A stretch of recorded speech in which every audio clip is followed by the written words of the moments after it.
رسوله الكريم أما بعد رب اشرح لي صدري ويسر لي أمري واحلل عقدة من لساني يفقهوا قولي اللهم لا سهل إلا ما جعلته سهلا وأنت تجعل الحزن إذا شئت سهلا سبحانك لا علم لنا إلا ما علمتنا إنك أنت السميع العليم۔ الحمدللہ اللہ کی توفیق اور اس کے فضل سے ہمارا یہ کورس جاری ہے، اور آج انشاءاللہ آپ کو رب کا معنی مفہوم سمجھانے کی جو ہے کوشش کی جائے گی۔ اللہ سے دعا ہے کہ اللہ تعالیٰ مجھے سمجھانے کی اور آپ تمام کو سمجھنے کی توفیق نصیب فرمائے، آمین۔ تو آپ کو کل بتایا گیا تھا کہ انبیاء کرام نے قرآن میں جتنے بھی دعائیں مذکور ہیں انبیاء کرام کے متعلق، وہ سب دیکھیے آپ ربنا سے ہے۔ قرآن میں جتنے بھی دعائیں آئیں وہ سب دعائیں دیکھیے ربنا سے ہیں، ٹھیک ہے۔ اور جو ہے اللہ رب العالمین نے پہلی وحی جو نازل کی، آپ تمام کو معلوم ہے، الحمدللہ سیرت آپ پڑھ چکے، اللہ تعالیٰ ہم تمام کو ہمیشہ یاد رکھنے والا بنائے، عمل کرنے والا بنائے۔ تو پہلی وحی جو نازل ہوئی تھی اقرأ بسم ربک الذی خلق، تو وہیں پر بھی دیکھیے آپ کو رب کا تذکرہ ملے گا، ٹھیک ہے۔ اور پھر دیکھیے سورہ فاتحہ، جہاں پر ہماری قرآن میں جو ہے قرآن کی جو سٹارٹنگ والی جو پہلی آیت ہے قرآن کی، تو وہاں پر بھی دیکھیے اللہ تعالیٰ اپنا جب تعارف کرا رہے ہیں تو وہ رب سے کرا رہے ہیں، الحمدللہ رب العالمین، ٹھیک ہے۔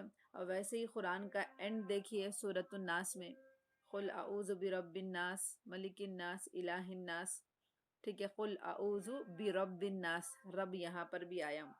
تو قرآن کے سٹارٹنگ میں بھی اللہ رب العالمین اپنے لیے جو وصف استعمال کیا، صفت استعمال کیا یا تعارف کے لیے، وہ رب کا استعمال کیا۔ اور اس قرآن کو جو اینڈنگ ہے ترتیب کے اعتبار سے، نزول کے اعتبار سے نہیں، جو ہمارے پاس جو مصحف ہے اس کے اعتبار سے، جو آخری صورت ہے سورۃ الناس، اس میں بھی اللہ رب العالمین اپنا جو نام استعمال کرے وہ رب ہے، ٹھیک ہے۔ اور دیکھیے انبیاء کرام نے جو دعا مانگی وہ بھی جو ہے رب کے ذریعے ہے۔ اور آپ کو معلوم ہے کہ سورہ بقرہ جو یہ بڑی جو ہے سب سے بڑی صورت ہے، اور اس کے 20 آیتوں کے بعد جو آیت ہے یا ایھا الناس اعبدوا ربکم الذی خلقکم والذین من قبلکم لعلکم تتقون، تو یہ سب سے پہلا حکم کتاب کے اعتبار سے سورہ بقرہ میں سب سے پہلا جو حکم نازل ہوا وہ کیا ہے؟ یا ایھا الناس اعبدوا ربکم الذی، کہ تم اے لوگو کہ تم عبادت کرو اپنے اس رب کی جس نے تمہیں پیدا کیا۔ تو یہاں پر بھی دیکھیے رب آ رہا، پہلا حکم میں بھی رب ہے۔ تو اللہ تعالیٰ نے اپنا جہاں پر تعارف پیش کیا، وہاں پر تعارف میں اللہ رب العالمین نے اپنا جو صفت کو جو استعمال کیا، وصف کو جو استعمال کیا، وہ رب ہے، ٹھیک ہے۔ ویسے ہی دیکھیں آپ کو بتایا گیا، یہ تو خیر دنیا کی معاملات ہیں، ویسے ہی آخر خبر میں جانے کے بعد جو ہم سے سوال کیا جائے گا وہاں پر بھی رب کے تعلق سے پوچھا جائے گا، تمہارا اللہ کون ہے، تمہارا رحمان کون ہے، یہ سوال نہیں کیا جائے گا، بلکہ تمہارا رب کون ہے۔ تو یہ رب دیکھیے آپ بارہا بار جو ہے سنیں گے، اور قرآن میں بے شمار جگہ اس کا جو ہے استعمال آیا۔ اور یہ رب ایک ایسا لفظ ہے، ایک ایسی اللہ کی صفت ہے جو اللہ کے ساتھ تو ہے، لیکن یہ کچھ رب کی صفت جو ہے اضافت کے ساتھ بندوں کے لیے بھی استعمال ہوئی، یہ صفت رب جو ہے ایک اللہ تعالیٰ کی ایسی صفت ہے رب کہ یہ مخلوق کے ساتھ بھی تھوڑا استعمال ہوتا جیسے، لیکن معنی میں بہت بڑا فرق ہے، ٹھیک ہے۔ تو میں انشاءاللہ بتاؤں گی۔ تو سب سے پہلے ہم یہ سن لیں کہ انبیاء کرام نے جو دعائیں مانگی وہ دعاؤں کو ہم ایک مرتبہ دیکھ لیں۔ چند ایک دعائیں ہیں میں لکھی، ورنہ قرآن میں بے شمار جتنی بھی دعائیں ہیں ربنا سے جو بھی آتی، وہ ساری دعاؤں کو آپ اپنے ذہن میں رکھیں، اور کوشش کریں رمضان آنے سے پہلے پہلے کہ آپ جو ہے قرآن میں خاص کر جو دعاؤں کا ذکر ہے، خاص کر انبیاء کرام کا جو ذکر ہے، جو دعائیں مانگے، وہ دعاؤں کو خاص آپ اہتمام کے ساتھ یاد کریں، اور رمضان المبارک میں جو ہے یہ دعاؤں کا اہتمام کریں۔ اگرچہ کہ اللہ تعالیٰ اردو میں بھی دعائیں مانگے تو قبول ہوتی، اس میں کوئی شک نہیں ہے، لیکن اگر ہم وہ دعاؤں کو پڑھیں گے جو انبیاء کرام اللہ تعالیٰ سے جو ہے مانگے، تو یہ جو ہے زیادہ جو ہے اقرب ہے، یعنی اللہ تعالیٰ کے جو ہے عربی زبان میں ہم مانگ رہے ہیں تو یہ زیادہ جو ہے اثر انداز ہونے والی چیزیں ہیں۔ تو رمضان سے قبل جیسے ہم رمضان کی تیاریاں کرتے، گھر کی صاف صفائی کرتے، ٹھیک ہے، اور شاپنگ وغیرہ کر لیتے، رمضان میں نہیں ہوتا بول کے، تو ویسے ہی رمضان سے پہلے پہلے جو ہے وہ عبادتوں کی بھی جو ہے ہم عادی بننا، قیام اللیل کے بھی جو ہے ہم عادی بننا، وہیں پر تلاوت قرآن کے بھی ہم عادی بننا، اور جہاں پر دعا مانگنا ہے تو وہ دعاؤں کا اہتمام ابھی سے جو ہے شروع کر دینا ہے، کیونکہ وہ وقت ہمارے پاس نہیں رہتا، نہیں ابھی وقت ہے ہمارے پاس تب یاد کر لیں گے دعائیں، یا پھر دیکھ کے پڑھ لیں گے، نہیں دیکھ کے پڑھنے میں اتنی جو ہے کنسنٹریشن نہیں آتی، آپ دیکھنے میں چلی جاتی توجہ، آپ وہ دعاؤں کو ذہن میں رکھتے ہوئے اس کے معنی مفہوم کو ذہن میں رکھتے ہوئے پڑھیں گے تو انشاءاللہ بہت فائدہ ہوگا۔ الغرض تو وہ دعائیں جو ہے جو بھی ربنا سے آ رہی، آپ اس کو ایک جگہ، میرے پاس چند ایک ہی دعائیں ہیں ربنا سے، اگر انشاءاللہ میرے پاس مل گئے ربنا سے ساری دعائیں تو میں انشاءاللہ ضرور سینڈ کروں گی، یا پھر آپ میں سے کسی کے پاس ہے دعائیں تو اس کو جو ہے سینڈ کریے، ثواب جاریہ جو ہے اپنے لیے بنائیں۔ تو بہر کیف، تو جتنے بھی دعائیں ہم کو قرآن میں ملے گی وہ سب ربنا کے تعلق سے ملے گی۔ انبیاء کرام نے اللہ تعالیٰ کا جو صفت جو ذکر کریں اسٹارٹنگ میں، اختتام پر تو خیر بہت سارے جو ہے ہم کو ملتے، جیسے ارحم الراحمین وانت خیر الحاکمین، یہ ایسے بہت سے مل جائیں گے ہم کو، السمیع العلیم، لیکن اسٹارٹنگ جو کرتے ہیں انبیاء کرام دعاؤں میں، وہاں پر آپ کو ملیں گا ربنا، اے ہمارے رب۔ تو انبیاء کرام نے بھی اللہ تعالیٰ کا جو کیا بولنا چاہیے، جو وصف استعمال کرے وہ رب ہی کرے، ٹھیک ہے۔ اور آپ کو کل بتایا گیا تھا کہ انبیاء کرام اپنی قوم کو جو دعوت دے رہی رب کے تعارف کے سلسلے میں، ٹھیک ہے، تو وہاں پر بھی رب کا لفظ آتا۔ انبیاء کرام جب اپنے جو ہے خالق کی، مالک کی، رازق کی جب وہ دعوت دے رہے، اس کا تعارف پیش کر رہے ہیں اللہ کا، تو اس وقت بھی جو نام لے کر آتے کثرت سے وہ رب ہے، تو اس سے ہمارے کو اہمیت معلوم ہوتی ہے رب کی، ٹھیک ہے۔ تو اس وجہ سے ہمارے کو رب کا معنی مطلب جاننا جو ہے ضروری ہے۔ میں ان شارٹ طریقے سے بتاؤں گی کہ رب کا معنی کیا ہے، ٹھیک ہے۔ پھر جب ہم رب کا معنی سمجھ لیں گے تو پھر اس کا تقاضا کیا ہے وہ بھی جو ہے ہم کو سمجھنا ہے۔ تو سب سے پہلے آپ کو کل بتایا گیا تھا ابراہیم علیہ السلام کے تعلق سے، کہ ابراہیم علیہ السلام جب تعارف پیش کر رہے ہیں اللہ کا، تو نمرود بادشاہ کے سامنے جو پیش کر رہے تھے وہ کیا کر رہے تھے، کہ سب سے پہلی جو صفت ذکر کر رہے تھے وہ کیا تھا، اذ قال ابراہیم ربی الذی یحیی و یمیت، کہ ابراہیم علیہ السلام نے کہا کہ میرا رب وہ ہے جو وہ زندگی بھی دیتا اور موت بھی دیتا، ٹھیک ہے۔ پھر اس کے بعد دوسرا، میں ایک آپ نے ذہن میں جو ہے نشان لگائیے کہ سب سے پہلے تعارف میں ابراہیم علیہ السلام نے کیا کہا، کہ میرا رب وہ ہے جو زندگی دیتا، ٹھیک ہے، زندگی دینا یہ پہلا وصف ہے۔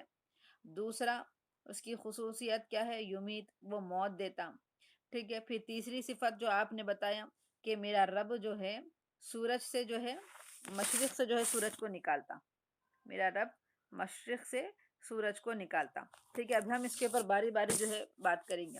اب ویسے ہی دیکھیے سورہ شعراء سورہ شعراء کا جہاں پر رکوع ختم ہو رہا، دوسرا رکوع جب شروع ہو رہا، تو موسیٰ علیہ السلام نے جو اپنی جو ہے فرعون کو جو کہا تھا، تعارف پیش کیا، پہلے تو جب گئے موسیٰ علیہ السلام فرعون کے پاس، بنی اسرائیل کے پاس، تو بات چیت ہوئی، توحید کی دعوت دی، تو فرعون نے کہا تھا، قال فرعون وما رب العالمین، یہ سورہ شعراء آیت نمبر 23 سے پورا رکوع تک وہی قصہ چل رہا، ٹھیک ہے۔ سورہ شعراء آیت نمبر 23 سے یہ شروع ہو رہا کہ فرعون نے کہا تھا، قال فرعون وما رب العالمین، کہ بتاؤ تمہارا رب کیسا ہے، بتاؤ رب کی کیا صفت ہے، ہاں تمام جہانوں کا جو رب بول رہے ہیں وہ رب ہے کیا، اس کی کیا صفت ہے، اس کی کیا کوالٹیز ہیں۔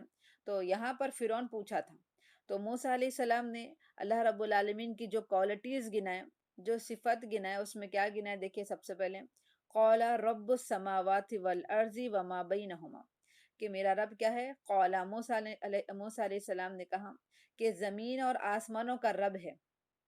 کون ہے ہمارا رب العالمین؟ جو آسمانوں اور زمینوں کا رب ہے اور جو کچھ بھی ان کے درمیان ہے، کیونکہ عام طور پر زمین آسمان اور ان دونوں کے درمیان رہنے والی چیزیں جو ہے پوری مخلوقات ہیں، تو لہذا سارے مخلوقات کا کیا ہے، وہ رب ہے، ان کنتم موقنین، اگر تمہیں کو جو ہے یقین ہے۔ اچھا، پھر فرعون نے کیا کہا اس کے جواب میں، زمین و آسمان کا مالک ہے وہ رنا، تو فوری فرعون کیا کہا جواب میں، کہ قال لمن حوله الا تستمعون، کہ فرعون نے کہا اپنے جو بھی اطراف بیٹھے ہوئے تھے، لمن حولہ، جو بھی اس کے اطراف بیٹھے ہوئے تھے ارد گرد لوگ، تو کہا کہ تم نہیں سن رہی؟ یعنی موسیٰ علیہ السلام کیا بول رہے ہیں؟ دیکھو زمین و آسمان کا رب ہے، کہتے کیا تم یہ بات کو سن رہے ہیں کیا؟ ایک جو ہے مزاحیہ انداز میں، جو ہے مزاح اڑانے والے انداز میں جو ہے سوال کیا۔ پھر موسیٰ علیہ السلام نے کہا قال ربکم و رب آبائکم الاولین، کہ میرا رب جو ہے کیا ہے، وہ تمہارا بھی رب ہے اور تمہارے پہلے جتنے بھی باپ دادا گزرے وہ سب کا جو ہے پروردگار ہے۔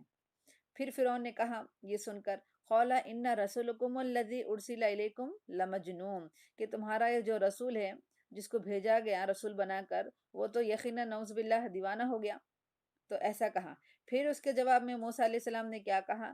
قال رب المشرق والمغرب، کہ میرا رب کون ہے، رب العالمین کون ہے؟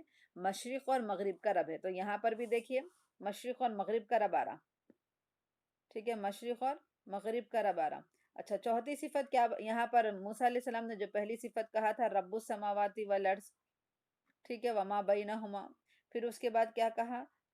دوسری صفت ربکم و رب آبائکم، تمہارا بھی رب تھا اور تمہارے پہلے والوں کا بھی رب تھا، باپ دادوں کا۔ پھر تیسری صفت جو گنا رہے اللہ کی، مشرق اور مغرب کا رب ہے، ٹھیک ہے۔ اب یہ سننے کے بعد کیا کہا فرعون نے کہ اس نے یہ کہا کہ قال لئن اتخذ الہا غیری لاجلئنک من المسجونین، کہ تم جو ہے کہ تم میرے سوا کسی اور کو بھی اپنا معبود بناتے، اگر تم ایسا کریں گے، یعنی میں کو چھوڑ کر تم اللہ کو اپنا رب مان رہے ہیں، تو پھر میں تمہیں کو کیا کروں گا، قید میں ڈال دوں گا۔ پھر اس کے بعد جو ہے موسیٰ علیہ السلام بولے کہ میرے پاس ایک معجزہ ہے، پھر وہ معجزے کی جو ہے یہاں پر پورا تذکرہ ہے، وہ سانپ ڈالے، وہ جادوگروں کا جو قصہ ہے پورا یہاں پر ذکر ہے، ٹھیک ہے۔ آگے دیکھیے اسی رکوع کے ختم کے بعد پھر ابراہیم علیہ السلام کا قصہ یہاں پر ہے۔ ابراہیم علیہ السلام جو ہے اپنے رب کا تعارف کر رہے ہیں۔ کل آپ کے سامنے جو ہے آیتیں تلاوت کری گئی تھی کہ الذی خلقنی فہو یہدین، تو یہاں پر ابراہیم علیہ السلام پہلی جو صفت گنا رہے اللہ کی، خالق، کہ اس نے مجھے پیدا کیا اور پیدا کر کے چھوڑ نہیں دیا، بلکہ یہدینی، وہ میری جو ہے رہنمائی کرتا، یہ دوسری صفت۔ تیسری صفت وہ مجھے کھلاتا، ٹھیک ہے۔ چوتھی صفت وہ مجھے پلاتا، ٹھیک ہے۔ پانچویں صفت اللہ کی کیا گنا رہے ہیں یہاں پر؟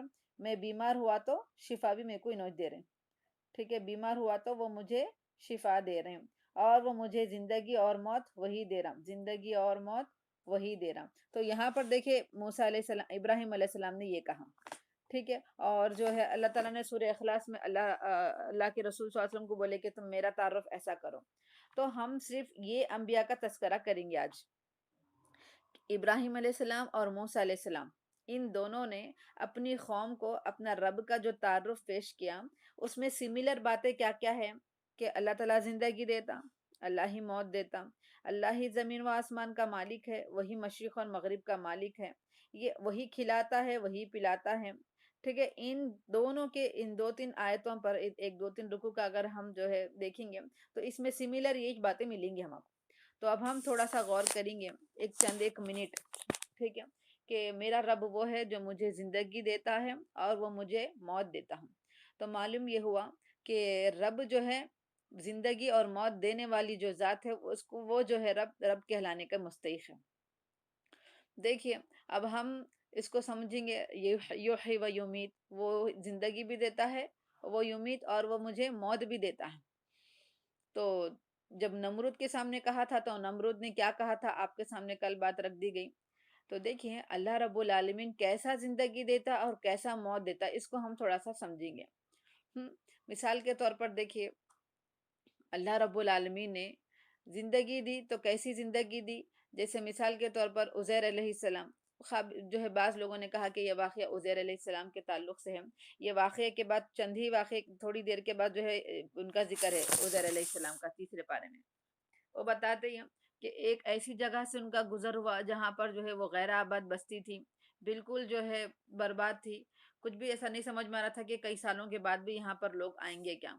تو جب تعجب کرے کہ یہ بستی پھر کب آباد ہوتی، تو اللہ تعالیٰ نے فوری کیا کیا، ان کے اوپر نیند کو طاری کر دیا۔ اور وہ نیند کتنے سال تک سوئے؟ وہ 100 سال تک سوئے۔ اب وہ سب 100 سال تک سوئے، اور پھر جب وہ بیدار ہوئے تو پوچھے اللہ تعالیٰ کہ کتنے سال یہاں پر سوئے؟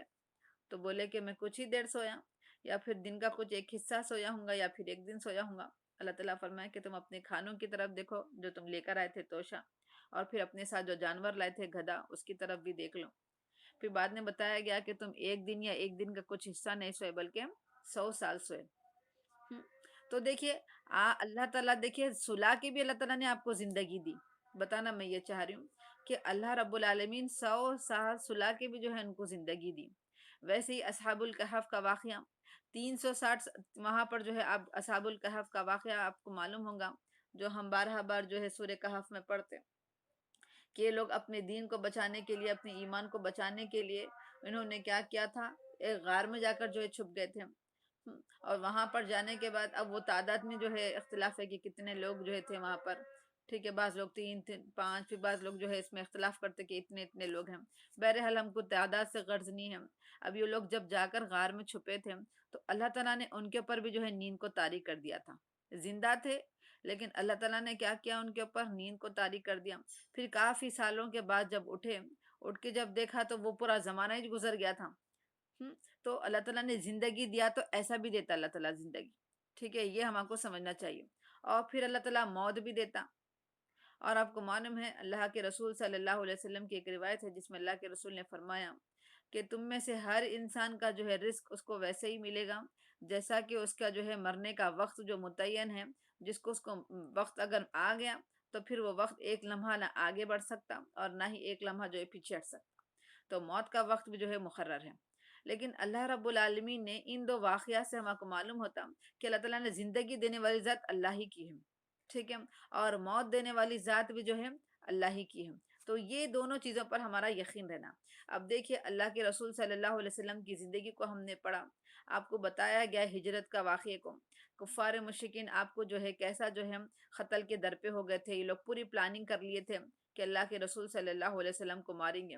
پھر باضابطہ یہ لوگ جو ہے پلاننگ کر کے جو ہے تلواریں لے کر آپ کے گھر کے سامنے ٹھہر گئے. رات تمام جو ہے انتظار میں رہے، حصار میں لیے، یعنی محاصرہ کرے اللہ کے رسول کا گھر کو گھیراؤ میں لے لیے کہ جیسے ہی اللہ کے رسول صلی اللہ علیہ وسلم صبح نکلیں گے ہم سب جو ہے ایک ساتھ جو ہے تل پڑ کے جو ہے نعوذ باللہ ہم ختم کر دیں گے.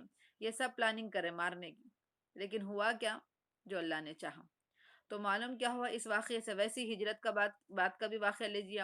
آپ کے پیچھے جب کفار و مشرکین لگ گئے، آپ غار سوری میں تھے، آپ کے دشمن اتنے قریب آ چکے تھے کہ ابو بکر رضی اللہ عنہ ڈر گئے تھے کہ یہ لوگ اپنے پیروں کی طرف دیکھ لیں گے تو ہم دکھائی دیں گے، اور جب ہم دیکھ لیں گے تو ظاہر سی بات ہے مار دیں گے یہ لوگ.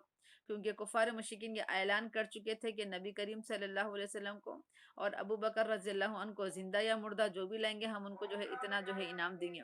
تو لہٰذا موت تو یقینی ہے اگر وہ نیچے دیکھ لیں گے تو اتنا ڈر. ٹھیک ہے، اتنا یہ جو موت بالکل قریب تھی. لیکن کیا موت آپ کو چھوئی؟ ایسے کئی واقعہ ہے. ایک مرتبہ جو ہے اللہ کے رسول صلی اللہ علیہ وسلم جنگ سے واپس ہو رہے تھے، آپ کے ساتھ جو ہے ایک لشکر، ایک چھوٹا موٹا لشکر بھی تھا صحابہ کرام کا. اب یہ لوگ کیا کریں، واپسی میں دیکھیے جہاں پر بھی جھاڑ نظر آیا، جہاں کہیں بھی سایہ نظر آیا، صحابہ کرام متفرق ہو گئے، الگ الگ الگ جا کے جو ہے ہم آرام کریں. اور اللہ کے رسول صلی اللہ علیہ وسلم بھی ایک درخت کے نیچے جو ہے آرام کرنے کے لیے بیٹھے، لیٹ گئے اور نیند لگی. اور آپ کو معلوم ہے کہ اللہ کے رسول صلی اللہ علیہ وسلم کی ایک خاصیت یہ ہے، ایک خوبی یہ ہے کہ اللہ کے رسول کی آنکھ سوتی تھی اور دل جاگتا تھا، یعنی دل غافل نہیں ہوتا. مثال کے طور پر دیکھیے جب ہم سوتے تو ہم کو جو ہے دنیا سے ہم غافل ہو جاتے، آنکھ لگتے ہی دنیا سے ہم غافل ہو جاتے. آنکھ بھی سو جاتی، ہر عضو ہمارا سو جاتا، معلوم نہیں کہ میرے پیچھے اب کون ہے، میرے بازو کون بیٹھ کے کیا باتیں کر رہے ہیں، میرے کو سنائی نہیں دیتا، میرے پاس کیا ہو رہا نہیں سمجھ آتی، تو غافل ہو جاتا. لیکن اللہ کے رسول کی خصوصیت یہ تھی کہ وہ آپ سوتے تو ان کی آنکھ سوتی اور جو ہے آپ کا دل جو ہے بیدار رہتا. بہرحال اللہ کے رسول صلی اللہ علیہ وسلم ایک درخت کے نیچے جو ہے آرام فرماتے. ایک یہودی آ کے کیا کرتا، تلوار کھینچ لیتا. اللہ کے رسول کی جو ہے تلوار کھینچ کے جو ہے ایسا گردن کے پاس لا کے بتا کہ اب بتاؤ تم کو کون مجھ سے بچائے گا. تو وہ اللہ کے رسول بیدار ہوئے اور بولے کہ اللہ. تو دیکھیے ہم جب نیند میں سے اٹھتے کوئی ہمارے ساتھ ایسا معاملہ ہو جائے تو کیسا ہم ہڑابڑی کا جو ہے معاملہ رہتا، کیسا ہم ایک دم ڈر جاتے.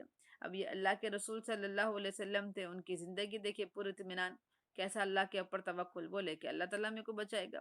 تو یہ سننا تھا آپ کا یہ توکل، آپ کا یہ سکون دیکھ کر یہ ڈر گیا یہودی اور اس کے ہاتھ سے تلوار چھوٹ گئی. اور پھر اللہ کے رسول پکڑ کے بولے اب بتا تجھے کون مجھ سے بچائے گا. اور وہ چونکہ یہودی تھا اس نے کہا کہ آپ ہی میرے کو بچا سکتے ہیں. تو لہٰذا اللہ کے رسول نے یہ وعدے پر چھوڑا کہ تم دوبارہ میرے سامنے سا جو ہے میرے کو قتل کرنے کی غرض سے نہیں آنا. تو بہرحال یہ واقعہ بیان کرنے کا مقصد یہ ہے کہ اس نے بھی جو ہے مارنے کی کوشش کی تھی، یہودیوں نے بھی جو ہے مارنے کی کوشش کی، زہر دے کر بھی جو ہے مارنے کی کوشش کی، پتھر گرا کر بھی جو ہے آپ کو مارنے کی کوشش کی، آپ کو تکلیف پہنچانے کی ہر کوششیں کی، لیکن ہوا کیا؟ کچھ بھی نہیں ہوا۔ تو معلوم ہوا کہ اللہ رب العالمین کے ہاتھ میں زندگی کا دینا ہے، اللہ رب العالمین کے ہاتھ میں موت کا دینا ہے۔ زندگی اور موت اللہ کے ہاتھ میں، کوئی اور ہم کو نہ زندگی دے سکتا ہے اور نہ ہی جو ہے موت دے سکتا ہے، ٹھیک ہے؟ اب یہ ذہن میں رکھیے، اللہ تعالیٰ ہی زندگی دینے والا ہے اور اللہ ہی جو ہے موت دینے والا ہے۔ کیسے کیسے واقعات، چند ایک واقعات آپ کے سامنے رکھ دیے گئے۔ اس کے بعد دیکھیے ابراہیم علیہ السلام نے کہا کہ وہی مجھے کھلاتا ہے اور وہی میرے کو جو ہے پلاتا بھی ہے، میری ہر ضرورت کو جو ہے اللہ تعالیٰ ہی پوری کرتا ہے۔ تو کھلانے والی ذات اللہ کی ہے، ٹھیک ہے؟ پلانے والی ذات اللہ کی ہے، رہبری کرنے والی ذات اللہ کی ہے۔ صرف پیدا کر کے چھوڑ نہیں دیا اللہ تعالیٰ، بلکہ ہم کو جو ہے زندگی گزارنے کے ہر طریقے، ہر اسباب کو اللہ رب العالمین نے ہمیں جو ہے مہیا فرمایا، ٹھیک ہے؟ پھر اس کے بعد جو ہے بتا رہے ہیں رب المشرق والمغرب، کہ مشرق اور مغرب کا بھی جو ہے رب اللہ ہی ہے۔ تو ان ساری باتوں کو سامنے رکھ کر ایک بات یہ نکال سکتے ہم کہ رب کا معنی کیا ہے۔ ان دو تین آیتوں کو ہم سامنے رکھ کر، اور بے شمار قرآن کی بہت جگہ جو ہے واقعات ہیں اور بہت سی جگہ اللہ تعالیٰ رب کا معنی مفہوم کو بتائیں، تو علماء کرام ذہن میں یہ رکھ کے جو ہے بتا رہے ہیں کہ رب کا معنی کیا ہے۔ رب کا معنی جو ہے بعض علماء کرام 4 معنی بتاتے عربک کا، اور بعض لوگ بتاتے کہ 6۔ اس میں سے سب سے پہلا رب کا معنی کیا ہے؟ خالق۔ رب کا کیا معنی ہے؟ خالق یعنی پیدا کرنے والا۔ اور رب کا دوسرا معنی کیا ہے؟ مالک، وہ مالک بھی ہے۔ اور رب کا تیسرا معنی کیا ہے؟ وہ رازق بھی ہے، رزق دینے والا بھی ہے۔ اور رب کا چوتھا معنی کیا ہے؟ مدبر، وہ جو ہے تدبیر کرنے والا ہے، ساری کائنات کو اپنی مرضی سے جو ہے چلانے والا ہے۔ اور پانچواں معنی علماء کرام یہ بھی لیے بعض، علم، یعنی اللہ تعالیٰ کو ساری مخلوقات کا علم ہے۔ اور چھٹا معنی علماء کرام نے یہ کریں رب کا کہ وہ حکیم بھی ہے، یعنی ساری کائنات کو جو چلا رہا وہ حکمتوں پر مبنی ہے، ٹھیک ہے؟ کس کو کس کے گھر میں پیدا کرنا تھا، کون گورے ہے، کون کالے ہے، کون فقیر ہے، کون امیر ہے، یہ سب جو اللہ تعالیٰ کی جو تخلیقات ہیں، اس کے پیچھے اللہ رب العالمین کی جو ہے حکمت کار فرما ہے۔ اللہ تعالیٰ نے ہر ایک کو جو ہے ایک حکمت کے تحت پیدا کیا۔ تو یہ رب کے چند ایک معنی ہوئے، ٹھیک ہے؟ اب دیکھیے زندگی دینے والی ذات وہی، موت دینے والی ذات وہی، کھلانے والی ذات وہی، ٹھیک ہے؟ ہر چیز کا مالک وہی ہے۔ تو جب سب چیز کا مالک اللہ ہی ہے، رزق دینا اللہ ہی کے ہاتھ میں ہے، تو پھر ہم اس رزق کی تلاش میں اللہ کو کیوں بھول جا رہے؟ اللہ تعالیٰ جو ہے، آپ کو معلوم ہے کہ تقدیر میں سب لکھا جا چکا ہے کہ کس کو کیا ملنا ہے، کتنا وہ جو ہے اس کے پاس رزق ہے۔ اور حدیث میں یہ بھی ہے کہ اگر اس کے قسمت میں اتنا رزق لکھا ہوا ہے تو وہ اس کو کھانے سے پہلے کبھی بھی نہیں مرتا، یعنی پورا رزق مکمل ہو جانے کے بعد ہی وہ شخص جو ہے موت آتی ہے اس کو، اس سے پہلے جو ہے رزق ختم نہیں ہوا اور موت آ گئی نہیں ہے۔ اس لیے ہم نے دیکھا ہوگا کہ کسی کو انتقال کے وقت ہے، اس انتقال کا جو وقت قریب ہے، ہم ان کو پانی پلا رہے ہیں اور وہ پانی پی لینے کے بعد جو ہے ان کا انتقال ہوتا۔ کبھی ایسا ہوتا کہ انتقال سے قبل ہم ان کو کوئی ڈاکٹر منع کرتا وہ چیز نہیں کھلانا ہے، لیکن ان کو آئس کریم کھلا دیا، ان کو جو ہے میٹھا کھلا دیا، یا پھر ان کو دودھ پلا دیا، اور وہ پینے کے بعد جو ہے ان کی وفات ہوئی۔ اور کبھی ایسا بھی ہوتا کہ جو ہے ہم کھانا کھا رہے ہیں لیکن جو ہے ٹھسکا لگا، وہ ہماری قسمت میں نہیں تھا، وہ پورا کھانا نکل گیا۔ ہم کھانا کھائے اچھا، لیکن الٹی ہی پورا کھانا نکل گیا۔ تو معلوم یہ ہوا کہ رزق پر ہمارا لکھا ہوا ہے نام، اس لیے ہم بولتے دیکھیے دانے دانے پہ لکھا کھانے والے کا نام۔ تو یہ رزق دینے والی ذات کیا ہے؟ اللہ کی۔ جب ماں کے پیٹ میں رہتا وہ ساری چیزیں اللہ تعالیٰ، جب بچہ 3 مہینے کا ہوتا اپنے حمل میں، اس لیے بڑے لوگ بولتے دیکھیے کہ 3 مہینے تک جو ہے ذرا احتیاط کرنا، ٹھیک ہے؟ تو 3 مہینے کے بعد حمل ٹھہر جاتا، یعنی اب مضبوط ہو جاتا اس کا، اس سے پہلے پہلے گرنے کے چانسز رہتے، لیکن 3 مہینے کے بعد حمل میں جو ہے استقرار آ جاتا، ٹھہراؤ آ جاتا، مضبوطی آ جاتی۔ تو اس وقت جو ہے فرشتہ جو ہے جبریل امین آ کے جو ہے ان کے پورے کھانے کے، پینے کے، ان کے کب تک وہ زندہ رہیں گے، ان کا رزق کتنا ہے، وہ خوش بخت ہے یا بدبخت ہے، وہ ساری چیزیں جو ہے لکھ دی جاتی۔ تو جب رزق لکھ دیا گیا، جب خالق ہمارا رب ہے، جب زندگی دینے والی ذات اسی کی ہے، جب موت دینے والی ذات اسی کی ہے، تو لہذا یہ چیزیں جو ہے ہم کو اللہ کے قریب کر دینا ہے، نہ کہ اللہ سے دور کر دینا ہے۔ آج انسان رزق کی تلاش میں اللہ سے قریب نہیں ہو رہا بلکہ اللہ تعالیٰ سے دور ہو جا رہا، جبکہ وہ رزق اس کے قسمت میں ہے، جتنا ہے اس کے قسمت میں اس کو اتنا ہی مل کے رہے گا۔ لیکن انسان اس رزق کی تلاش میں، رزق ہے کمانا ہے، اس کمانے کی دھن میں فرائض کو چھوڑ دے رہا، اس رزق کی دھن میں جو ہے وہ اللہ سے دور ہو جا رہا، اس رزق کی تلاش میں جو ہے اس میں جو ہے کمانے میں اتنا مہو ہو گیا کہ دنیا ہی کو وہ سب کچھ سمجھنے لگا۔ تو جبکہ اللہ تعالیٰ کیا فرما رہے، ابراہیم علیہ السلام کیا فرما رہے، وہی مجھ کو کھانا کھلاتا، وہی مجھ کو جو ہے رزق دینے والی وہی ذات ہے۔ ٹھیک ہے، تو جب سارے چیزیں اللہ کے ذمے ہے، کھلانا پلانا زندگی موت، تو پھر ہمارے کو ڈرنا کس سے ہے؟ اللہ ہی سے ڈر کر جو ہے زندگی گزارنا ہے۔ کھلانا پلانا اللہ ہی کے ذمے ہے، تو لہٰذا ہم اسی سے ڈرنا ہے۔ ٹھیک ہے، اور جو ہے اس رزق کی تلاش میں جو ہے ہم کو اللہ سے نہیں اللہ تعالیٰ سے جو ہے توڑنا نہیں ہے، بلکہ اللہ تعالیٰ سے جو ہے اور جڑنا ہے۔ تو لہٰذا یہی وجہ ہے کہ انبیاء کرام نے جو ہے جتنی بھی دعائیں مانگی وہ رب سے مانگی، کیونکہ رب جو ہے ایک انسان کا اللہ تعالیٰ سے تعلق کو بتاتا۔ رب جو ہے انسان کا اللہ تعالیٰ سے جو تعلق ہے، گہرا تعلق کو بتانے کے لیے جو ہے رب کا استعمال کرے، کیونکہ آپ کو بتایا گیا کہ رب کا مالک معنی جو ہے خالق، مالک، رازق، مدبر، یہ سب چیزوں پر جو ہے آتا۔ اچھا، اب یہ اتنے سارے معنی رب کے کیوں؟ یعنی وہ خالق بھی ہے، وہ مالک بھی ہے، وہ رازق بھی ہے، وہ مدبر بھی ہے، کیوں ایسا؟ دیکھیے دنیا میں ہم دیکھتے کہ جیسے مثال کے طور پر ہمارے ہاتھوں میں فون ہے، اب ہم اس فون کے مالک ہوئے نا بھائی، میرا فون ہے یہ، میں مالک ہوئی فون کی، لیکن اس فون کو بنایا کون؟ اب ہمارے ہاتھوں میں سیمسنگ کا فون ہے، کوئی اور بھی دوسرا جو ہے فون ہے، وہ فون کو ہم مالک تو ہے، لیکن اس فون کو بنائے کون؟ کوئی دوسرا ہے، ٹھیک ہے، کوئی اور جو ہے۔ تو لہذا جو خالق ہے وہی مالک ہوتا، اللہ رب العالمین جو ہے وہ خالق بھی ہے، وہ مالک بھی ہے، الگ الگ نہیں۔ اب دنیا میں دیکھ رہے ہیں ہم کہ اگر وہ کسی چیز کا مالک ہے تو وہ خالق نہیں ہو سکتا، ٹھیک ہے، اور اگر خالق مالک ہے تو پھر وہ مدبر نہیں ہو سکتا۔ مثال کے طور پر ایک فیکٹری ہے، آپ ذہن میں لائیے ایک فیکٹری ہے، اب اس کا ایک مالک الگ ہوتا اور اس فیکٹری کو بنائے انجینئرز وغیرہ، ٹھیک ہے، ایک فیکٹری کو بنانے والے کون؟ انجینئرز بنانے والے ہیں، ہاں، انجینئر جو ہے بنایا اس فیکٹری کو، پھر اس کا مالک کوئی اور ہے، اور لیکن وہ فیکٹری کو چلا رہا کون؟ اس کے جو ہے مزدوراں چلا رہے ہیں۔ تو ہم کو جو دنیا میں جو تھوڑی بہت دولت وغیرہ دی گئی، ملکیت جو دی گئی، ہم کو صرف ملکیت دی گئی، خلقیت نہیں دی گئی، یعنی ہم اس چیز کو پیدا نہیں کر رہے ہیں، ٹھیک ہے، اور پھر دوسری بات ہم اس کو چلا رہے نہیں۔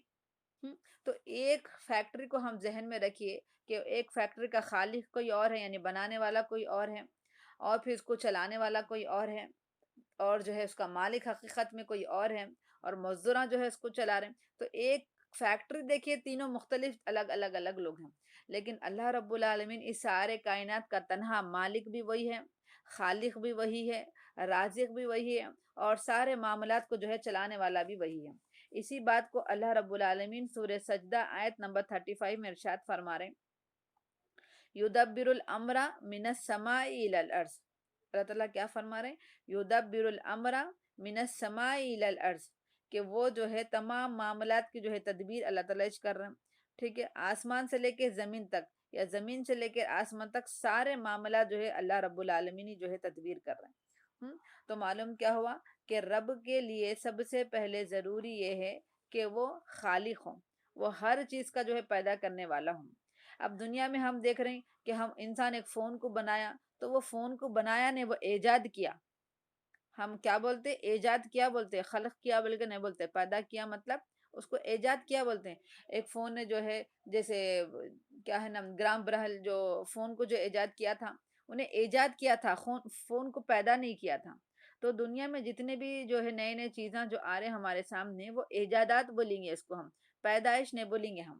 کیوں؟ کیونکہ وہ کیا کرتا، اگر فون بھی بنا رہے ہیں تو وہ کسی دھات سے بنا رہے، اور وہ دھات بنانے والا خود انسان نے بنا تھا دھات، بلکہ اللہ رب العالمین نے اس دھات کو بنایا، ٹھیک ہے۔ اگر اس فون میں اسٹیل لگ رہا یا پھر جو ہے کچھ اور چیز لگ رہی، تو وہ پہلے سے موجود تھی کائنات میں، اسی کو جوڑ کے توڑ کے جو ہے اس سے ایک چیز کو بنایا، تو اس کو ایجاد بولتے ہیں، خلقیت نہیں بولتے ہیں۔ تو اللہ رب العالمین خالق بھی ہے، پھر اللہ رب العالمین اس ساری کائنات کا جو ہے مالک بھی ہے، اور اللہ رب العالمین اس ساری کائنات کو چلا رہا بھی، ٹھیک ہے، اور کیسا چلا رہا؟ حسن تدبیر کے ساتھ چلا رہا۔ اس کے پاس پورا علم ہے موجود، اور حکمتوں سے جو ہے چلا رہا. تو یہ سارے معنی جو ہے رب کے اندر پایا جاتا. اور رب کے معنی اتنا جو ہے ایک بندے کا اور اللہ تعالیٰ سے جو تعلق ہے وہ تعلق کو بتاتا ہے یہ رب. اس وجہ سے جگہ جگہ دیکھیے قرآن کے اندر رب کا جو ہے معنی آتا. آپ کو ابھی یہ بات بتائی گئی کہ رب کا جو استعمال ہے وہ جو ہے غیر اللہ پر بھی جو ہے اطلاق ہوتا اس کا. غیر اللہ مطلب اللہ کے علاوہ پر بھی جو ہے اس کا اطلاق ہوتا. جیسے رب کا ایک معنی مثال کے طور پر اللہ تعالیٰ کے لیے تو یہ معنی آتا، آپ کو بتا دیا گیا عربی میں. اب مخلوق کے لیے بھی رب کا استعمال ہوتا. اللہ تعالیٰ کے بعض نام ایسے ہیں جو مخلوق کے لیے بھی استعمال ہوتا. جیسے مثال کے طور پر رحیم اللہ کا نام ہے، اور یہ رحیم صفت رحیم جو ہے اللہ رب العالمین نبی کریم صلی اللہ علیہ وسلم کے لیے بھی جو ہے استعمال کریں. تو اللہ کے کچھ نام جو ہے بندوں کے لیے بھی جو ہے استعمال ہوتے، لیکن زمین و آسمان کا فرق رہتا. تو ویسے یہ رب کا بھی جو ہے اطلاق، یعنی رب جو ہے ہم مخلوق پر بھی بولتے ہیں، لیکن کب بولتے ہیں ہم؟ جب اس کے ساتھ کوئی چیز اضافت کے ساتھ ہم بولتے ہیں. اب جو عربی تھوڑا بہت پڑھے ہوئے ہیں ان کو سمجھ میں آتا ہے یہ لفظ اضافت. تو یہ رب جو ہے وہ اگر کسی مخلوق کے لیے ہم استعمال کر رہے ہیں تو وہ اضافت کے ساتھ آتا، مطلب تیرا رب، ٹھیک ہے، رب الدار، گھر کا مالک، ٹھیک ہے. یا پھر جو ہے رب السیارہ، یہ گاڑی کا جو ہے مالک ہم ہیں. تو کوئی نہ کوئی دوسری چیز کے ساتھ جوڑ کر آتا. لیکن اللہ رب العالمین کے لیے جب یہ رب کا لفظ استعمال ہوتا تو وہ تنہا استعمال ہوتا، اور الف لام کے ذریعے بھی جو ہے اس کا استعمال ہوتا. تو بہرکیف جیسے ہم ایک مثال سمجھیں گے کہ رب کا اطلاق جو ہے مخلوق پر بھی ہوتا. تو سورہ یوسف میں جو ہے اللہ رب العالمین ارشاد فرما رہے ہیں، پورا قصہ آپ کو معلوم ہے، یوسف علیہ السلام جو ہے کیسا تھے، جیل میں کیسا چلے گئے تھے، پھر جیل میں جب آ گئے تو جیل سے رہائی کیسی ہوئی تھی. تو اس وقت بادشاہ کو ایک خواب آیا تھا. تو اس وقت یوسف علیہ السلام نے کہا تھا کہ جب ان کے پاس آئے تھے کہ آپ کو جو کہ ہمارے بادشاہ کو یہ خواب آیا، آپ اس کی جو ہے تعبیر کر دیجئے. تو یوسف علیہ السلام نے کہا کہ تم جاؤ، قولا ارجع الی ربک. تو آپ نے جب کہا تھا یوسف علیہ السلام نے ارجع الی ربک، کہ تم اپنے آقا کی طرف جاؤ، اپنے بادشاہ کی طرف جاؤ، اپنے سید کی طرف جاؤ. جا کے پہلے میرا جو عورتوں کے سلسلے میں جو میرے کو قید کیا گیا تھا پہلے وہ مسئلہ حل کرو، اس کے بعد میں خواب کی تعبیر بتاؤں گا، تو پھر بادشاہ جو ہے وہ حل کریں. تو یہ سب بتانے کا مقصد یہ ہے کہ وہاں پر جو ہے یوسف علیہ السلام رب کا جو ہے نام لائے. اور یہ رب سے مراد کیا ہے؟ دنیا کا جو بادشاہ ہے، دنیا میں جو تھوڑی بہت اللہ تعالیٰ اس کو ملکیت دے دیے، بادشاہ دے دیا، تو اس پر بھی ہوا. لیکن دیکھیے خالی رب نہیں آیا بلکہ کاف کے ساتھ آیا، ٹھیک ہے. تو انسانوں کے ساتھ جب یہ رب کا لفظ استعمال ہوتا تو کوئی نہ کوئی لفظ جڑ کر آتا، لیکن اللہ رب العالمین کے لیے ایک ہی جو ہے رب آتا، ٹھیک ہے. جیسے انبیاء کرام کی ہم دعا پر غور کریے. جیسے ابراہیم علیہ السلام نے دعا کیا تھا کہ رب اجعل ھذا بلدا آمنا، کہ اللہ تعالیٰ اس جو ہے بلد کو یعنی اس شہر مکہ کو کیا کر دیجیے، آپ امن والا بنا دیجیے. تو صرف رب لے کر آئے، دیکھیں، ٹھیک ہے. اور پھر ویسے ہی دیکھیے ابراہیم علیہ السلام اسی کے بعد جو ہے دعا کر رہے ہیں رب حب لی حکم و الحقنی بالصالحین، ٹھیک ہے. اور پھر اس کے بعد دیکھیے یوسف علیہ السلام بھی دعا کر رہے ہیں کہ رب کے ذریعے ربی خد آتیتنی من الملک، اے رب ہمارا رب وہی ہے جو مجھے بادشاہت دیا، وعلمتنی من تأویل الاحادیث، کہ اس نے مجھے جو ہے خوابوں کی جو ہے تعبیر سکھائی. فاطر السماوات والارض، کہ رب کون ہے؟ زمین و آسمان کو جو ہے پیدا کرنے والا ہے. انت ولی الدنیا والآخرہ، وہ دنیا اور آخرت کا جو ہے ولی ہے. پھر آپ دعا کریں، یہاں تک تو اللہ تعالیٰ کی تعریف بیان کرے کہ اللہ تعالیٰ تو نے مجھے یہ دیا، یہ دیا، یہ دیا، تو زمین و آسمان کا مالک ہے. تو گویا اس میں دعا کرنے کا طریقہ بھی یہ بتایا جا رہا کہ جب تم اللہ سے دعا مانگو تو کیا کرو، پہلے اللہ کی خوب تعریف بیان کرو، پھر اس کے بعد جو ہے تم اللہ تعالیٰ سے مانگو. تو یوسف علیہ السلام نے بھی پہلے اللہ تعالیٰ کی جو ہے تعریف بیان کر دیے، اور جو جو بھی احسانات مجھ پر کیے وہ احسانات کو جو ہے گنا دیے. پھر اس کے بعد بول رہے ہیں توفنی مسلمن. دیکھیے یوسف علیہ السلام دعا مانگ رہے ہیں کہ اللہ آپ مجھے جو ہے مسلمان بنا کے مجھے موت دیں. زندگی میں آپ میرے کو نبی بنا دیے، ہاں زندگی میں میرے کو بادشاہت دے دی، ہر نعمت دے دی آپ، لیکن میرے کو موت بھی کیسی آنا ہے؟ مسلمان ہو کر جو ہے میری موت آنا، حالت ایمان میں، حالت اسلام میں میرے کو جو ہے موت آنا. توفنی مسلمن و الحقنی بالصالحین، اور میرے کو جو ہے نیک لوگوں میں جو ہے شامل کر دیں. تو یہ یوسف علیہ السلام کی دعا تھی، اور وہاں پر بھی جو ہے رب کا جو ہے تذکرہ ملتا.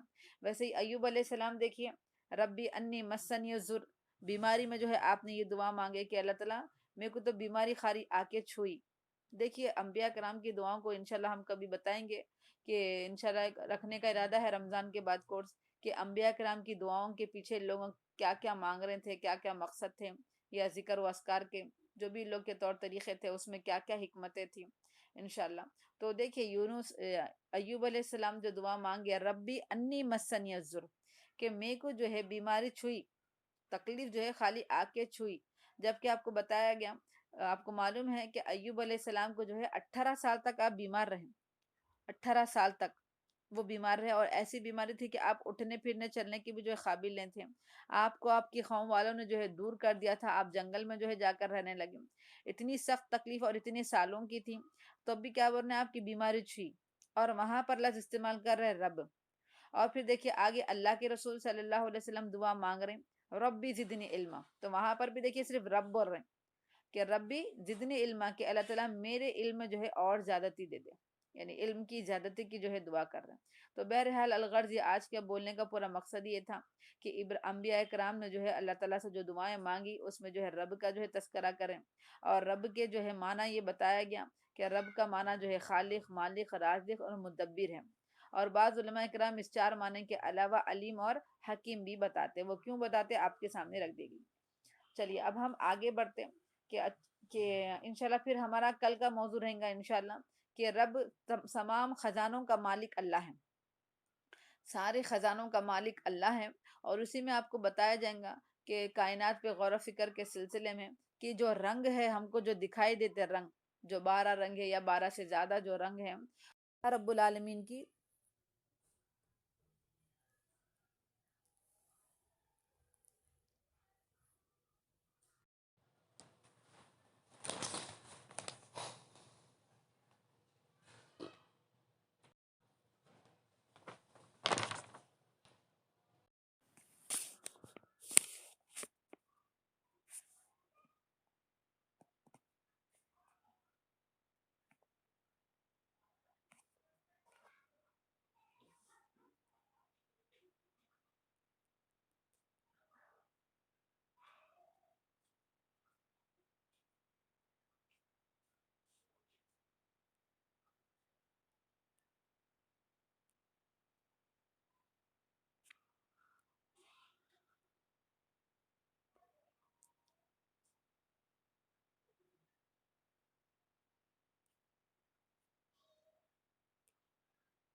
جی السلام علیکم۔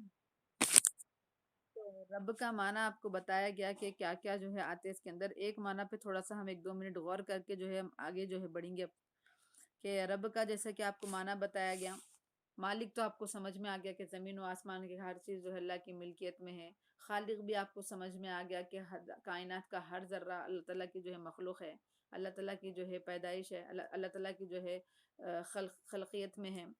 تو ویسے ہی دیکھیے رزاقیت، رب کا ایک معنی جو ہے رازق کا بھی آتا۔ اب ہم رزق کس کو مانتے، اپنے ذہن میں ایک سوال، اپنے ذہن میں جواب کو لائیے، رزق بولتے کس کو ہیں؟ جی آپ میں سے کوئی بولیے، رزق بولیں گے کس کو ہم؟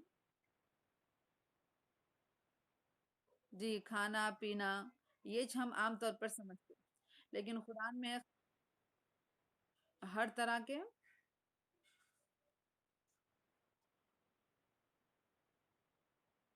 ہاں، جی اللہ تعالیٰ جو کچھ بھی ہم کو دیا وہ رزق ہے، صرف کھانا پینا رزق بولتے عام طور پر ہم کیا بولتے ہیں، رزق روٹی روزی کی جو ہے رزق کی تعریف کرو بولتے صرف روزی روٹی، یہ ہمارے ذہن میں آتا. تو رزق سے مراد خالی روزی روٹی نہیں ہے، کیونکہ اللہ تعالیٰ خالق ہے، اللہ تعالیٰ جو ہے مالک ہے بلکہ بتا رہے ہیں، اللہ تعالیٰ جو ہے مدبر ہے بتا رہے، سارے کائنات کا چلانے والا تنہا اکیلا اللہ ہی ہے. تو رازق بھی وہی اکیلا ہے. تو رازق سے مراد صرف کھانا روٹی یہ نہیں ہے، بلکہ اللہ تعالیٰ نے انسان کو جو کچھ بھی دیا وہ سب کا جو ہے رازق اللہ ہی ہے، اس سب پہ جو ہے رزق کا اطلاق آتا. اس لیے دیکھیے قرآن میں آپ غور کریں گے پڑھتے وقت اللہ تعالیٰ بارہ بار رزق کا جو ہے لفظ استعمال کریں. انفقوا مما رزقناہم ينفقون ومما رزقناہم ينفقون. سورہ بقرہ کا جو پہلا رکوع ہے اس میں کیا فرما رہے ومما رزقناہم ينفقون، جہاں پر متقین کے جو اوصاف بیان کر رہے ہیں کہ متقین کون ہیں بتا رہے ہیں الذین یؤمنون بالغیب، غیب پر ایمان لانے والے، ٹھیک ہے، ویقیمون الصلاۃ، نماز کو قائم کرنے والے، ومما رزقناہم ينفقون، ہم نے جو کچھ بھی ان کو دیا اس میں سے کیا کرنا ہے، خرچ کرنا ہے. تو خالی رزق کا اطلاق کھانا پینا نہیں، بلکہ جسمانی کی جسم کی تمام ضرورت وہ بھی رزق میں شامل ہے. ٹھیک ہے، اللہ تعالیٰ نے ہمیں جو صلاحیت دی وہ بھی رزق کے اندر ہے، رزق بولیں گے اس کو. روحانی جو بھی طاقتیں وغیرہ ہے وہ بھی جو ہے رزق کے اندر ہے. ہم کو اللہ تعالیٰ نے اولاد دیا وہ بھی جو ہے رزق میں شامل ہے. تو ہر چیز جو اللہ تعالیٰ نے ایک بندے کو دیا اس کو بولیں گے ہم رزق، صرف روزی روٹی نہیں. تو معلوم کیا ہوا کہ انسان جب تنہا اللہ خالق مالک ہے اور اسی کو جب ہم رازق مانیں گے، تو جب رازق ہم مان لیں گے اللہ تعالیٰ کو، تو پھر ہم ہر چیز کا سوال کس سے کریں گے، اللہ تعالیٰ سے. جب اللہ تعالیٰ جو ہے میرے کو روزی روٹی دینے والی اللہ کی ذات، اولاد دینے والی ذات اللہ کی، ٹھیک ہے، میرے کو پریشانیوں میں سے نکالنا بھی یہ بھی رزق میں شامل ہے. پریشانیوں سے نکالنا اس کا بھی جو ہے اطلاق ہم کو رب کا معنی میں آتا. آپ دیکھیے انشاءاللہ آپ کو بتایا جائے گا کہ جو بھی پریشانیوں میں جو دعائیں مانگے انبیاء کرام وہاں پر بھی جو ہے رب کا لفظ استعمال کریں. تو علماء کرام بتاتے یہ کہ رزق کا معنی کیا ہے، پریشانیوں سے نکالنا، یہ بھی کیا ہے کہ رزق میں شامل ہوگا. تو رزق پریشانیوں سے نکالنے والی ذات اللہ کی، اولاد دینے والی ذات اللہ کی. جب سب ذات اللہ ہی کی ہے تو پھر ہم اللہ تعالیٰ کو چھوڑ کر کسی اور سے ہم کیوں مانگے؟ جب سب دینے والی ذات اللہ کی ہے، روٹی دینا، کھانا دینا، کپڑا دینا، مکان دینا، سب اللہ تعالیٰ کے جو ہے ذمے ہیں. تو جب ہم اللہ کو جب تنہا رازق مان لیں گے تو پھر کسی اور کو ہم جو ہے کسی اور سے ہم نہیں مانگ سکتے. جب ہم اللہ کو تنہا مالک مان لیے تو پھر ہم کسی اور سے جو ہے نہیں مانگ سکتے، سوال نہیں کر سکتے. ویسے ہی اللہ تعالیٰ مدبر ہے، ساری کائنات کو تنہا وہ اکیلا چلا رہا، کس کو اولاد دینا، کس کو اولاد نہیں دینا، کس کو غریب بنانا، کس کو امیر بنانا، ٹھیک ہے، کس کی شادی کرنا، کس کی شادی نہیں کرنا، یہ سب اللہ تعالیٰ چلا رہے ہیں، ایک نظام کو چلا رہے ہیں. تو چلانے والی ذات اللہ تعالیٰ خود فرما رہے ہیں یدبر من السماء الی الارض، آسمان سے لے کے زمین تک، زمین سے لے کر آسمان تک سارے معاملات اللہ تعالیٰ چلا رہے ہیں. تو جب چلانے والا اکیلا اللہ ہی ہے تو پھر ہم غیروں سے کیوں مانگے، اللہ تعالیٰ ہی سے مانگے. تو معلوم یہ ہوا کہ رب کے اندر یہ معنی ہے. ٹھیک ہے، اچھا چلیے اب آگے ہم یہ بات مان لیں گے کہ جب ہم اللہ کو تنہا مالک مان لیے، جب ہم اللہ کو تنہا خالق مان لیے، جب ہم اللہ کو تنہا مدبر مان لیے، تو پھر اب کیا کرنا، اس کا تقاضا کیا ہے، اب وہ ہمارے سے کیا چاہتا. تو اس کا چاہنا یہ کہ جب ہم رب کو خالق مالک رازق مدبر سب مان لیے تو رب کا تقاضا یہ ہے کہ ہم اللہ ہی کی جو ہے عبادت کریں، اللہ ہی کو معبود مانیں. جب ہم اللہ کو خالق مانیں تب ہم کیا کرنا، اللہ کو معبود بھی ماننا ہے. جب ہم اللہ کو رازق مانیں تو اللہ کو معبود ماننا ہے. جب ہم اللہ کو مدبر مانیں گے تب اللہ کو ہم معبود ماننا ہے. تو رب کا تقاضا کیا ہے، تو رب کا تقاضا یہ ہے کہ ہم اللہ کو اپنا معبود مانیں. رب کا تقاضا کیا ہے، رب کو اللہ مانے، معبود مانے. کیوں؟ اس لیے کہ دیکھیے اللہ کے رسول صلی اللہ علیہ وسلم جب مکے میں جب گئے تھے، مکے کا جب مکے والوں سے جب سوال کریں من خلق السماوات والارض، بتاؤ یہ زمین آسمان کس نے پیدا کی، تو سارے لوگوں نے کہا لیقولن اللہ، کہ اللہ تعالیٰ نے پیدا کیا. تو یہ لوگ مانتے تھے. آج بھی وہ تو لوگ خیر کافر لوگ تھے، آج بھی اگر ہم جو ہے کسی غیر مسلم سے جا کے سوال کریں کہ بتاؤ یہ زمین آسمان کو کس نے پیدا کیا، تو بولتا ہے ایک بنانے والا، اوپر کی طرف اشارہ کرتا، ہاں ایک جنے بنائے پوری ساری کائنات کو بول کے. ٹھیک ہے، تو اس دور میں بھی لوگ بولتے تھے زمین و آسمان کو پیدا کرنے والا اللہ ہے. اچھا پھر اللہ تعالیٰ فرما رہے سورہ فاطر میں ایک جگہ جگہ اللہ رب العالمین ارشاد فرما دیے کہ آسمان سے بارش کون نازل کر رہے ہیں. تو لوگوں نے جواب دیا کہ اللہ تعالیٰ جو ہے بارش نازل کر رہے ہیں. ساری کائنات کو کون چلا رہے ہیں؟ تو بولے اللہ جو ہے رب العالمین چلا رہے ہیں۔ تو اللہ کو خالق مالک رازق مان لینا یہ کافی نہیں ہے۔ پہلے تو ہم اللہ کو خالق مالک رازق مدبر مان لے تنہا، پھر اس کے بعد ہم کیا کرنا ہے، یہ رب کا جو تقاضا ہے وہ تقاضے کو اگر ہم پورا نہیں کریں گے تو پھر جنت اور جہنم جو ہے جنت میں نہیں جا سکیں گے ہم۔ کیوں؟ کیونکہ اللہ کو خالق کافرہ بھی مانتے، اللہ کو مالک کافرہ بھی مان رہے ہیں، اللہ کو مدبر خالق کافرہ بھی مان رہے ہیں۔ کہاں پر آ کر یہ لوگ گڑبڑی کر رہے ہیں؟ اللہ کو معبود ماننے میں گڑبڑی کر رہے ہیں۔ معبود مطلب عبادت کرنا، جب عبادت کی باری آ رہی تو اپنے شرکا کی عبادت کر رہے ہیں، اپنے جو ہے معبودان باطل کی عبادت کر رہے ہیں، لات عزا منات کی جو ہے عبادت کر رہے ہیں۔ جہاں پر رب کی باری آ رہی تو خالق جو ہے اللہ کو مان رہے، ہاں آسمانوں سے بارش کو نازل فرما رہے وہ تو اللہ تعالیٰ نازل فرما رہے بول رہے ہیں، ٹھیک ہے۔ لیکن جب عبادت کی باری آ رہی تو کیا کر رہے ہیں لوگ؟ شریک کر دے رہے ہیں۔ تو علماء کرام بتاتے ہیں کہ رب کا ماننے کا تقاضا کیا، جب آپ رب کا معنی جان لیے تو اس کا تقاضا کیا ہے؟ اس کا تقاضا یہ ہے کہ ہم تنہا اللہ ہی کی عبادت کریں۔ جب ساری کائنات کو تنہا اس نے پیدا کیا تو وہ تنہا ذات جو ہے عبادت کے لائق ہے۔ جب ہم اس کو رازق مان لیے تو تنہا عبادت کی مستحق ذات صرف اور صرف اللہ ہی کی ہے۔ تو رب کا ماننے کا تقاضا یہ ہے کہ ہم اللہ کو معبود بھی مانیں، ٹھیک ہے، اللہ کو جو ہے قبول کریں۔ اب اگر کوئی یہ بولے کہ ہم تو رب جان لیے اللہ کو، تو کیا کافی ہے جنت میں جانا؟ تو رب کا جو ہے اللہ کو رب جان لینا یہ کافی نہیں ہے جنت میں جانے کے لیے۔ میں جان لی اللہ تعالیٰ جب آخر میں پیدا کیا ساری کائنات کو، میں جان لی سب کائنات کا مالک اللہ تعالیٰ ہے، لیکن میں جب تک اللہ کی عبادت نہیں کروں گی، اللہ کو اپنا معبود نہیں مانوں گی تو پھر نجات میرے لیے مشکل ہے، نجات نہیں ملے گی۔ کیونکہ کافرہ بھی جو ہے اللہ کو خالق مالک مانتے تھے، بلکہ حد تو یہ تھی کہ جب بہت زیادہ پریشان ہو جاتے، جب ان کو دکھائی نہیں دیتا کہ میں پریشانی سے نکل پاؤں گا، تو آخر میں اللہ کچھ پکارتے۔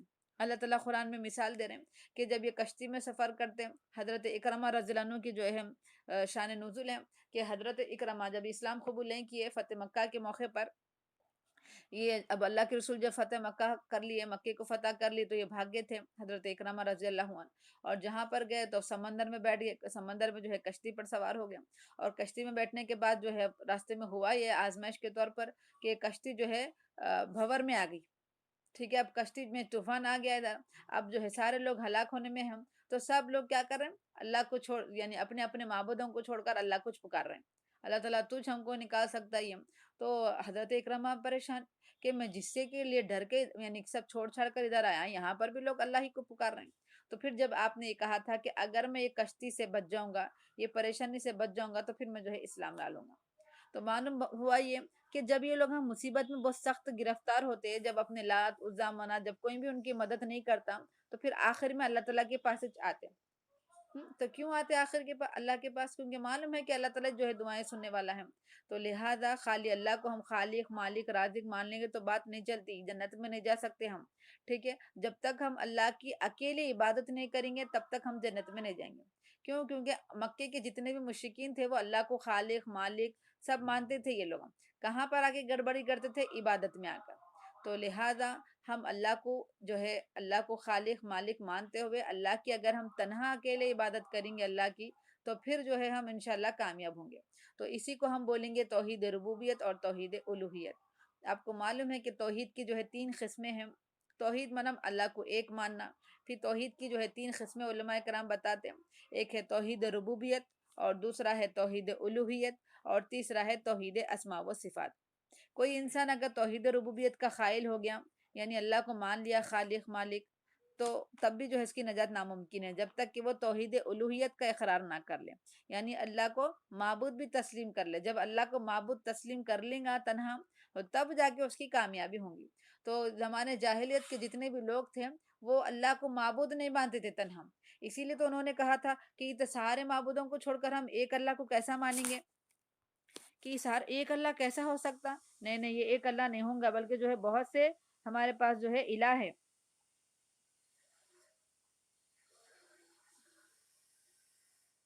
ایک منٹ،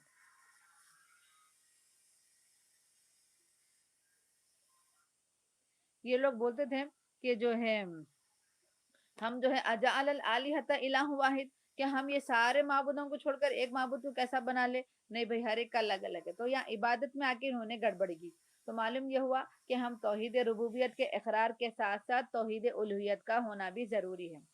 اب میں آپ کو اگر ایسا آبجیکٹو ٹائپ دے دی کہ توحید کی ایسی کون سی قسم ہے جس کے اقرار کے باوجود بھی انسان کامیاب نہیں ہو سکتا، جس کے اقرار کے باوجود انسان جنت میں نہیں جا سکتا، وہ کون سی ہے توحید کی قسم؟ توحید ربوبیت۔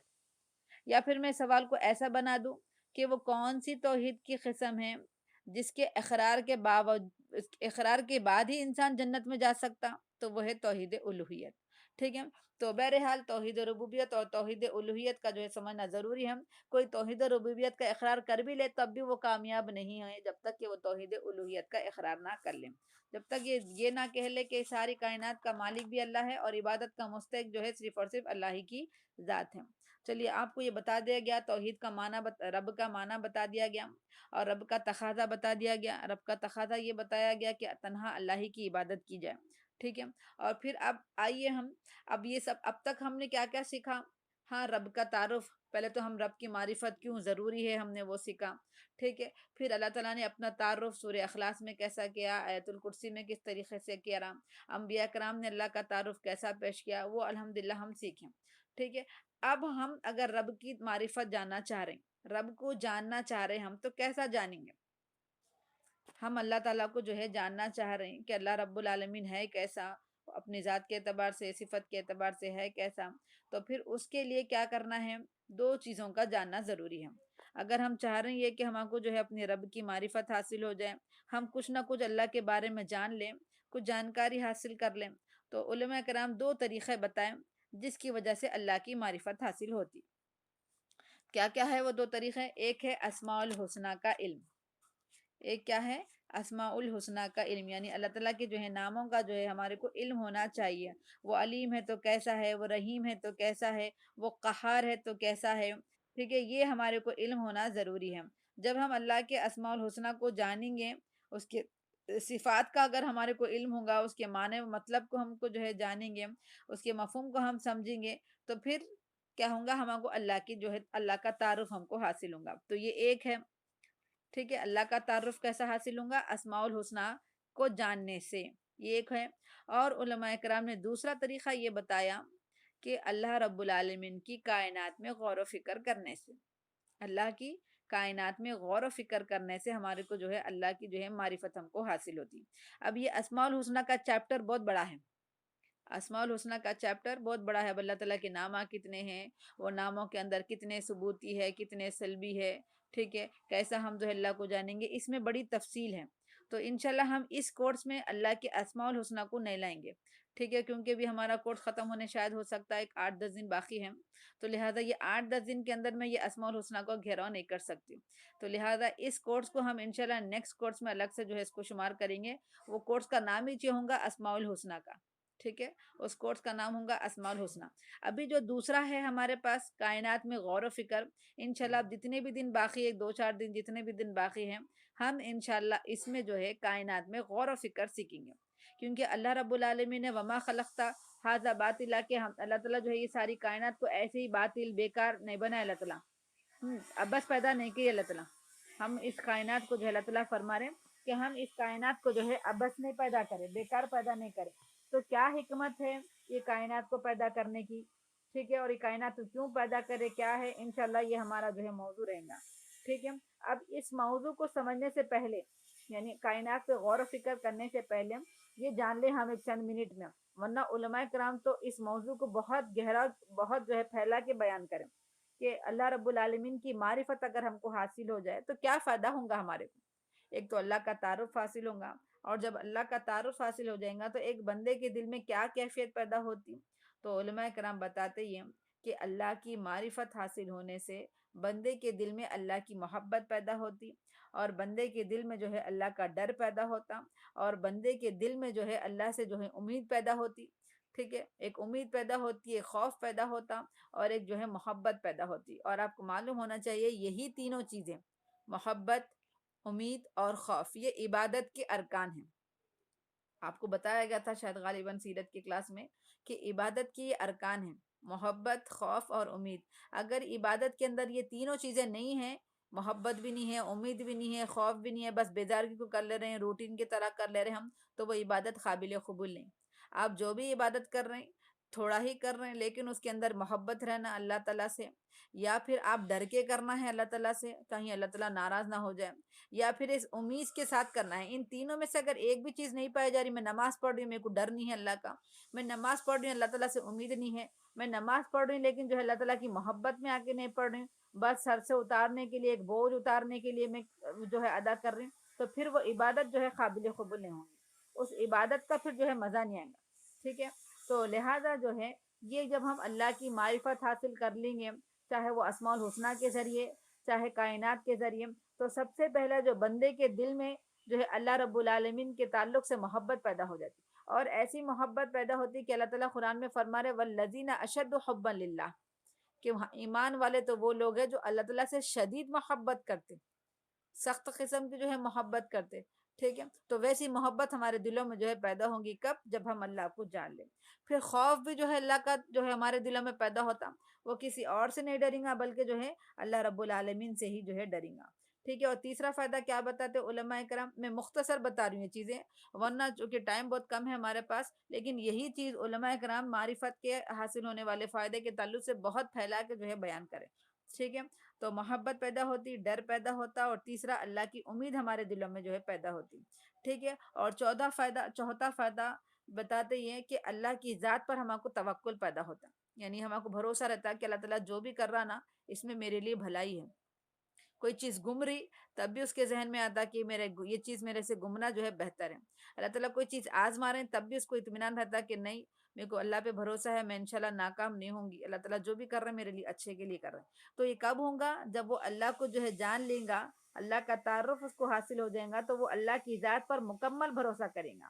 ٹھیک ہے، اور پانچواں فائدہ علماء کرام بتاتے کہ اس کے اندر جو ہے اس کے اعمال میں اخلاص پیدا ہوگا۔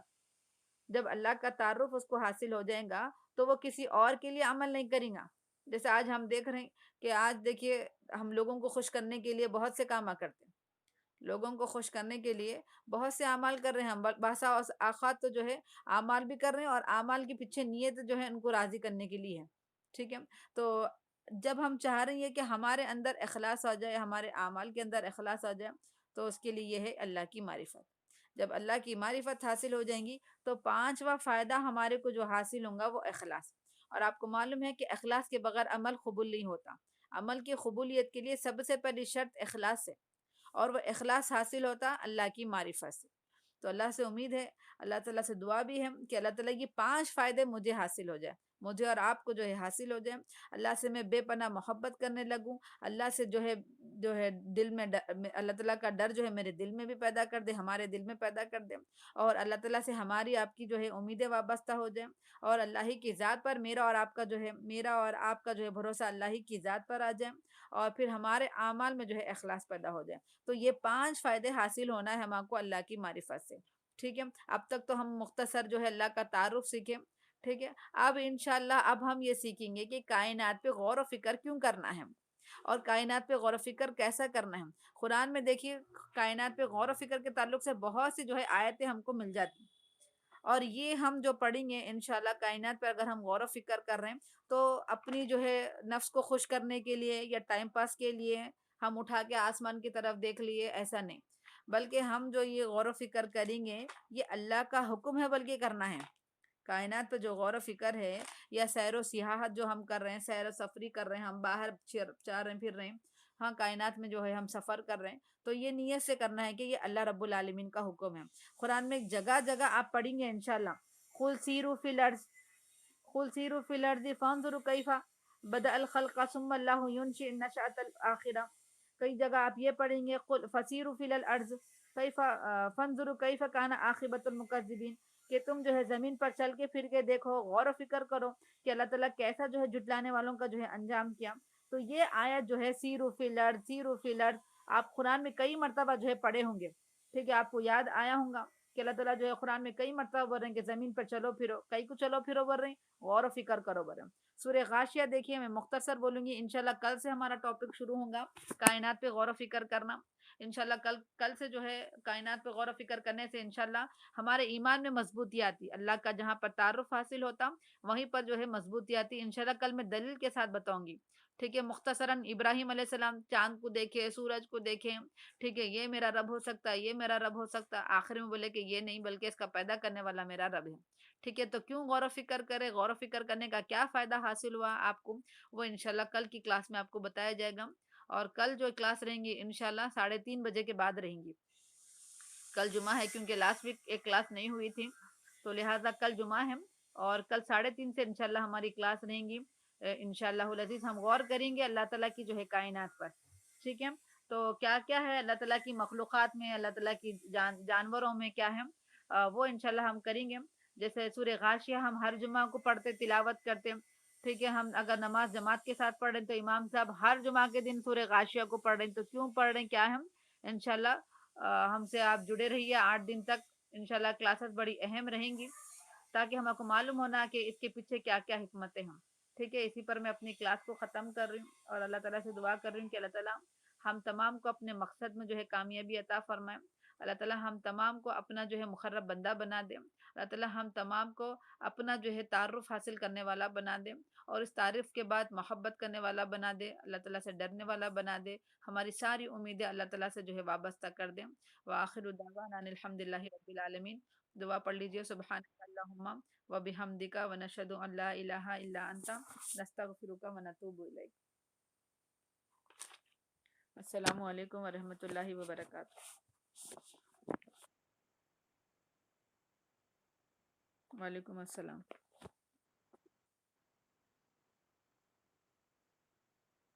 کل کی کلاس مغرب کے بعد، چلیے ٹھیک ہے انشاءاللہ۔ اچھا، ہمارے پاس یہاں پر نیچے بھی کلاس چلتی رہتی شاید گرامر کی،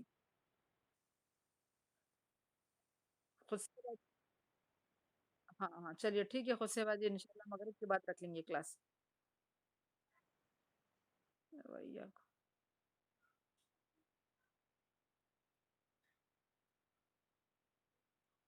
آپ لوگ کو سمجھ میں تو آ رہا نا؟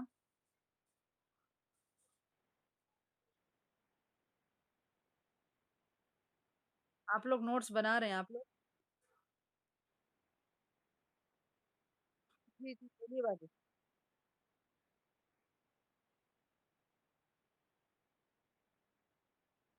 نہیں نہیں باجی، PDF کے شکل میں نہیں ہے میرے پاس بھی خود موجود، میں اپنے ذہن میں وہ موضوع کو تلاش کرتی ہوں، پھر اس کے بعد جو ہے میں سرچ کرتی ہوں، تو کوئی باضابطہ کتاب نہیں ہے سامنے میرے۔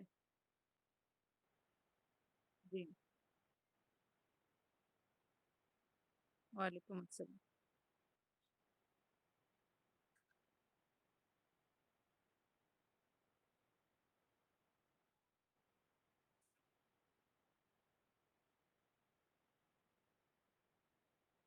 جی،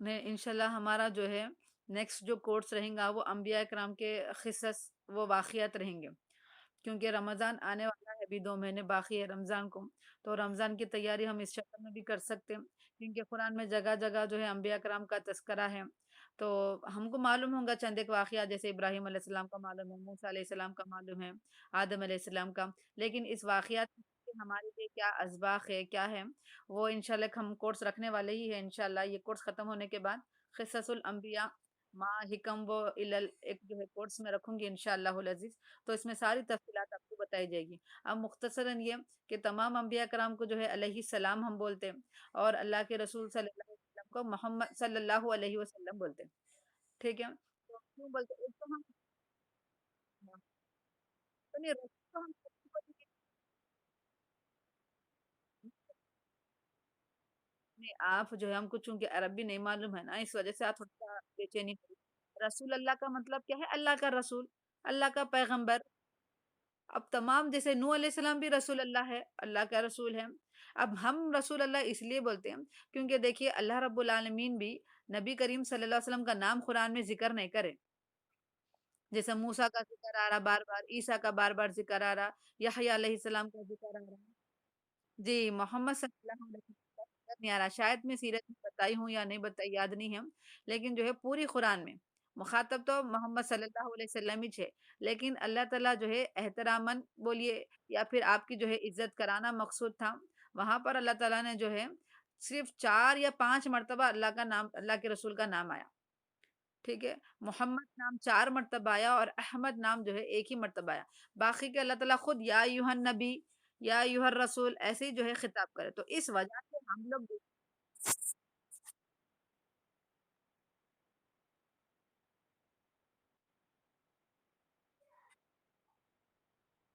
جی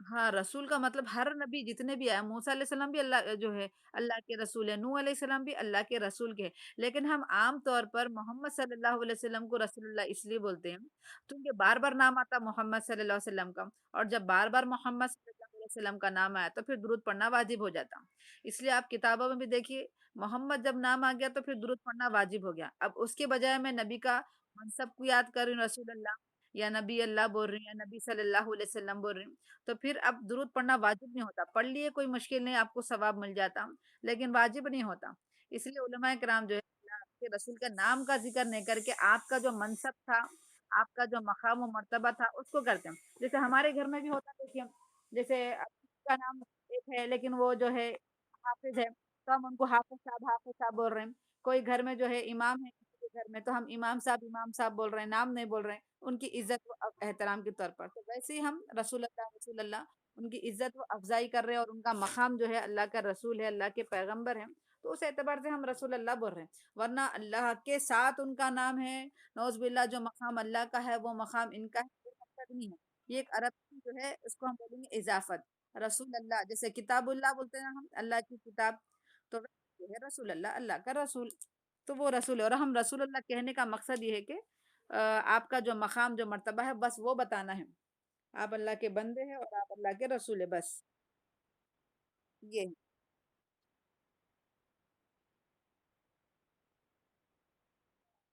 چلیے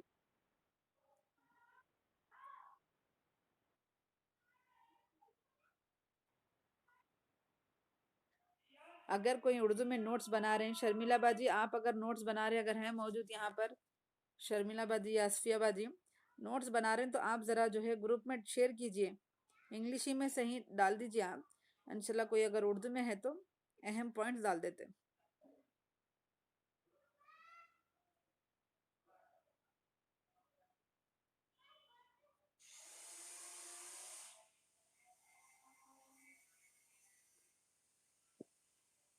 چلیے ٹھیک ہے، السلام علیکم ورحمۃ اللہ وبرکاتہ۔